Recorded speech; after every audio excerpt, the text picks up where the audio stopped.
لو blood pressure کا ہونا، blood pressure لو ہونا اکثر لوگ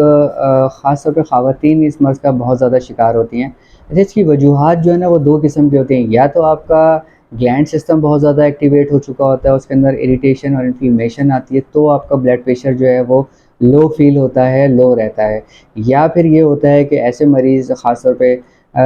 جو اعصابی ہوتے ہیں، جو کاربوہائیڈریٹس کا بہت زیادہ انٹیک کر رہے ہوتے ہیں، ان کا بلڈ پریشر ہی بہت زیادہ اکثر دیکھنے میں آتا ہے کہ لو ہی رہا کرتا ہے۔ لیکن اس کی وجوہات الگ ہیں، اس کی تشخیص کا علاج ان کا کرنے کا طریقہ کار ہے وہ بالکل ڈفرینٹ ہے۔ تو ایک بہترین معالج ہی آپ کا اس مرض کو سمجھنے کے بعد آپ کا علاج کرے تو وہی کامیاب علاج کہلاتا ہے۔ تو بہتر یہ ہے کہ آپ اچھے معالج کا انتخاب کریں۔ اللہ تعالیٰ نے ہربلزم، نیچروپیتھی کے اندر دنیا کے ہر مرض کا کامیاب علاج ہمیں عطا کیا ہے، لیکن کیونکہ دنیا آج ایلوپیتھی کے پیچھے بھاگ رہی ہے، فاسٹ ٹریٹمنٹ کی طرف جاتی ہے، لیکن ایسا نہیں ہوتا، کیونکہ کوئی بھی مرض آپ کا